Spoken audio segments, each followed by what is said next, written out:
জুলাই গণঅভ্যুত্থান দিবসের কর্মসূচি ঘিরে নারায়ণগঞ্জ ও বরিশাল বিশ্ববিদ্যালয়ে ছাত্রদল শিবিরের মধ্যে সংঘর্ষ হয়েছে। এতে আহত হয়েছেন বেশ কয়েকজন। এছাড়া কয়েক জেলার প্রশাসনের আলোচনা সভায় বক্তব্যকে কেন্দ্র করে হট্টগোল হয়েছে। সিলন টি রপ্তানিতে শীর্ষে। নারায়ণগঞ্জের সরকারি তোলারাম কলেজে জুলাই গণঅভ্যুত্থান দিবসের আলোচনা সভা ঘিরে সকাল থেকেই উত্তেজনা দেখা দেয় ছাত্রদল ও শিবিরের মধ্যে। দুপুরের দিকে সংঘর্ষে জড়ায় দুই সংগঠনের নেতাকর্মীরা।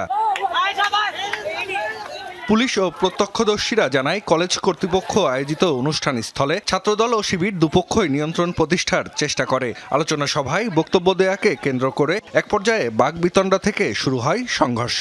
এতে আহত হন ৫ জন। পরে পুলিশ গিয়ে দুপক্ষকেই ছত্রভঙ্গ করে দেয়।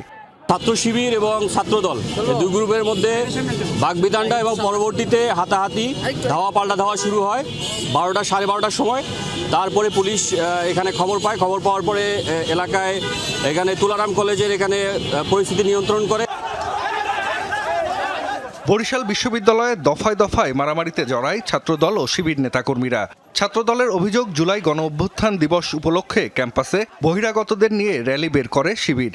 বহিরাগতদের ছাড়া কর্মসূচি পালনের অনুরোধ করলে হামলা চালায় শিবির নেতাকর্মীরা। অন্যদিকে শিবিরের অভিযোগ, জুলাই গণঅভ্যুত্থানের শান্তিপূর্ণ কর্মসূচিতে হামলা চালায় ছাত্রদল।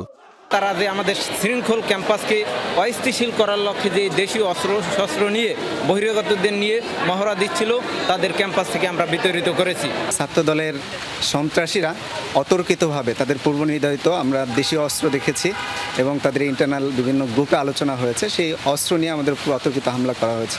অনাকাঙ্ক্ষিত ঘটনা এড়াতে ক্যাম্পাস এলাকায় অতিরিক্ত পুলিশ মোতায়েন করা হয়েছে। পরিস্থিতি এখন সম্পূর্ণ ভালো এবং এটা আমি আশা করি ওয়ের কাছ থেকে আশা করি যেন তারা এটা তাদের দায়িত্বশীল জায়গা থেকে যাতে বজায় রাখে। শরীয়তপুর পৌরসভা অডিটোরিয়ামে জুলাই গণঅভ্যুত্থান দিবসের আলোচনা সভায় মঞ্চে বসাকে কেন্দ্র করে বিএনপি ও বৈষম্য বিরোধী আন্দোলনের সাবেক নেতাকর্মীদের মধ্যে হাতাহাতি হয়। এতে আহত হন ৪ জন। পরিস্থিতি নিয়ন্ত্রণে মোতায়েন করা হয় অতিরিক্ত পুলিশ। লক্ষ্মীপুরে প্রশাসন আয়োজিত জুলাই গণঅভ্যুত্থান দিবসের আলোচনা সভায় হট্টগোল হয়। প্রত্যক্ষদর্শীরা জানায়, শিবির নেতা বক্তব্যে পানি সম্পদ মন্ত্রীর সমালোচনা করলে উপস্থিত ছাত্রদলের নেতাকর্মীরা প্রতিবাদ জানান। পরে পুলিশ পরিস্থিতি নিয়ন্ত্রণে আনে।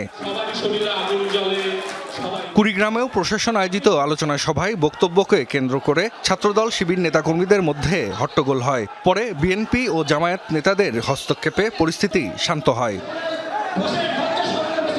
জাহিদ হাসান, যমুনা নিউজ।